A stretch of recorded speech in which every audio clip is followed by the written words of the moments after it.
Culture du melon. Dans l'agriculture moderne, une attention particulière est accordée aux cultures qui peuvent être utilisées à la fois pour l'alimentation humaine et pour l'alimentation du bétail. Le melon est l'une de ces plantes. L'efficacité de sa culture dépend du respect des exigences agrotechniques. Préparation à la croissance. La culture du melon nécessite un certain niveau de technologie agricole. Ainsi, la plante préfère la lumière du soleil et réagit mal à un excès d'humidité.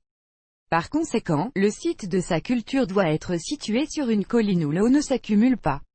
Melon important. Le site doit être non ombragé, la lumière du soleil et la chaleur doivent normalement y pénétrer. Sachant comment le melon pousse, répandant largement les cils, il est nécessaire de sélectionner immédiatement un site avec une surface suffisante. Si ces vignes n'ont pas assez de distance dans leur domaine, elles se répandront dans les vignes voisines. Cela peut provoquer de graves perturbations dans le développement d'autres plantes, jusqu'à leur mort. Sélection de variétés. Il est important non seulement de savoir comment cultiver correctement les melons, mais aussi de choisir le bon matériel de graines. Une bonne récolte ne peut être obtenue sans la sélection de la variété appropriée. Il doit non seulement être productif, mais également adapté aux conditions de culture existantes. Variétés qui se sont répandues dans la plupart des région de Moscou, région de Nizhny-Novgorod, région de Tchernozem centrale, Sibérie, région de Krasnodar, région de Rostov, certaines régions du Nord, Torpille, agriculteurs collectifs, éthiopiens, Tamansky, Dor, Delano etc. Variétés de melons. Il existe un certain nombre de variétés recommandées pour la culture en serre, hors des sites, Ressi, Lada, Titovka, Krinichanka, Dana, Zlata, Maillet, etc. Prédécesseurs. Il faut non seulement savoir faire pousser des melons en plein champ, mais aussi assurer la rotation des cultures, l'alternance correcte des cultures sur le site. La meilleure option pour cultiver des melons serait une parcelle où ils poussaient auparavant, oignons, choux, un radis, herbes vivaces, navets, betteraves, des haricots. Les tomates et les concombres ne doivent pas être cultivés à côté de la citrouille. Il est recommandé de planter du maïs ou des légumes verts autres que le persil. Préparation du sol. À l'automne, le site est complètement déterré, puis de l'humus y est introduit à raison de 3 à Ws4 KLOGRAMPERSQREMETER. Les sols argileux ne conviennent pas à la culture, mais ils peuvent être allégés en ajoutant un demi-seau de sable à chaque mètre carré de parcelle. Préparer le jardin au printemps, il est conseillé de creuser à nouveau le site et d'y ajouter des engrais phosphore-potassium. Immédiatement avant la plantation des plantes, des préparations azotées ou du fumier semi-pourri sont introduits dans le sol. Après avoir terminé toutes ces procédures, le site est complètement prêt pour la culture du melon. La reproduction. La culture des melons en extérieur est possible avec des graines et des plants. Méthode de semence. Il est nécessaire de préparer correctement le matériel de plantation. Les graines peuvent être achetées dans des magasins de jardinage spécialisés, ou vous pouvez les obtenir vous-même à partir des fruits. Le matériel de semence doit être à gros fruits, c'est l'une des conditions de la future récolte à gros fruits. Avant la plantation, les graines doivent être protégées des dommages causés par diverses maladies. À cette fin, une solution est préparée à partir d'acide borique et de sulfate de zinc, ou des produits spécialisés sont achetés. Avant la plantation, la graine est trempée dans la solution pendant 12 heures. Lors de la préparation des graines pour le semis, vous devez utiliser des substances qui ne contiennent pas de composants nocifs pour l'homme ou leur concentration est minimale.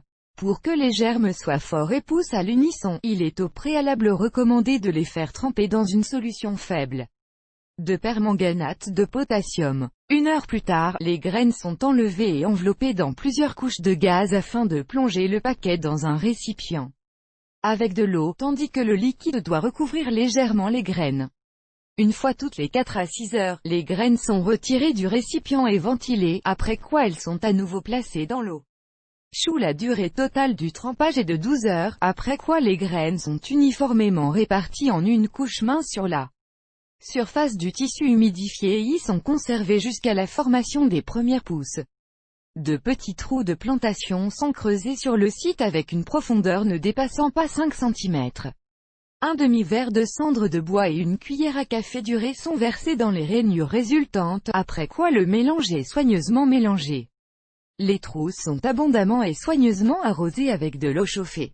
Lorsque le liquide est complètement absorbé dans le sol, plusieurs graines sont placées dans chaque trou de plantation à une distance de 3 à 5 cm les unes des autres. La graine est recouverte de terre et tassée soigneusement, mais fermement. À un plus tard. 5 semaines sur le lit, les premières pousses se forment. Parmi eux, dans chaque trou de plantation, le plus haut et le plus complètement formé se démarquera, le reste doit être enlevé. Cultiver des plants. Cette méthode consiste à replanter les plantes en pleine terre au plus tôt un mois après la germination des graines.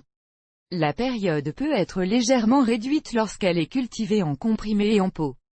Ces circonstances doivent être prises en compte lors de la détermination de la date du début de la plantation. Le mélange de sol de semis doit comprendre les composants suivants, pris en proportions égales: terre de gazon, tourbe, le sable, humus.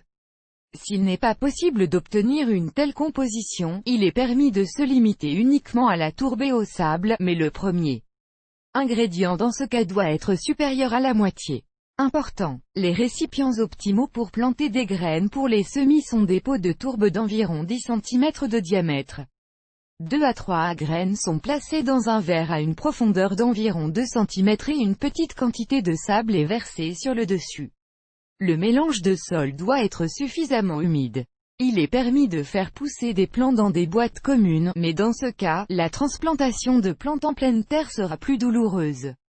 Dans les premiers jours de croissance des semis, il est nécessaire de lui prévoir une température de plus 20 degrés Celsius pendant la journée et de plus 15 degrés Celsius la nuit, mais peu de temps après la germination des plants, cet indicateur est réduit de 3 à 5 degrés Celsius. L'irrigation doit être suffisante mais modérée. Lorsque les plants atteignent une longueur de plusieurs centimètres, il est nécessaire de les plonger pour qu'une plante reste dans les pots. Atterrissage en pleine terre. Lorsque vient le temps de transplanter les plantes dans des conditions de sol dégagées, plusieurs paires de vraies feuilles doivent être formées dessus. Le processus de transplantation est effectué selon l'algorithme suivant: les plantes doivent être éliminées à fond. Si le plant est cultivé dans une boîte commune, la plante en est soigneusement retirée, en prenant soin de ne pas endommager la motte de terre. Les pots de tourbe entiers sont placés dans le trou de plantation. Des fosses sont préparées sur le site, dont la taille doit coïncider avec la taille d'un morceau de terre, à l'aide d'une pelle. Vous devez les renverser avec de l'eau chauffée. Les plantules sont placées à l'intérieur du trou de façon à ce qu'ils s'élèvent de 1 à 2 cm au-dessus de la surface. Tout approfondissement est interdit. Les semis sont soigneusement arrosés avec de l'eau chauffée afin que le morceau de terre tombe légèrement, mais pas en dessous du niveau du sol. Ensuite, remplissez le sol en essayant de ne pas remplir le collet. Une fine couche de sable nettoyé est uniformément répartie autour de l'usine. Dans les premiers jours après la plantation, le lit de la plante doit être recouvert d'un matériau non tissé, par exemple, du polycarbonate. Des méthodes alternatives de culture des melons sont pratiquées, sur le balcon, en barrique, avec des trilles, etc. Dans ce cas, il est nécessaire de prendre soin des plantations de la même manière que pour les plantes en plein champ. Soin des plantes. Il est nécessaire d'ameublir régulièrement le sol afin de fournir pleinement le système racinaire du melon en oxygène. Les mauvaises herbes doivent être rapidement éliminées du site qui interfèrent avec le développement complet de la culture. Le melon doit être retourné régulièrement en prenant soin de ne pas l'arracher de la vigne. Pour que le fruit n'entre pas en contact avec le sol, il est nécessaire de placer une petite assiette en dessous, cela évitera le développement de certaines maladies et la pourriture de la culture. Information additionnelle. Le melon est souvent endommagé par les oiseaux, donc un système d'effarouchement doit être organisé à la datcha ou sur le site. Arrosage. Le melon en tant que culture d'origine orientale, répond généralement mal à un excès d'humidité. Même en saison sèche, 2 irrigations par semaine suffisent à la plante. L'eau doit être préchauffée et appliquée directement sous la racine.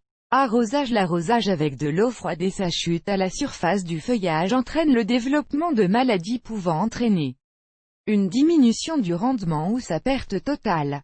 Il est recommandé de couvrir le melon pendant la période de pluie prolongée pour éviter une forte accumulation d'humidité.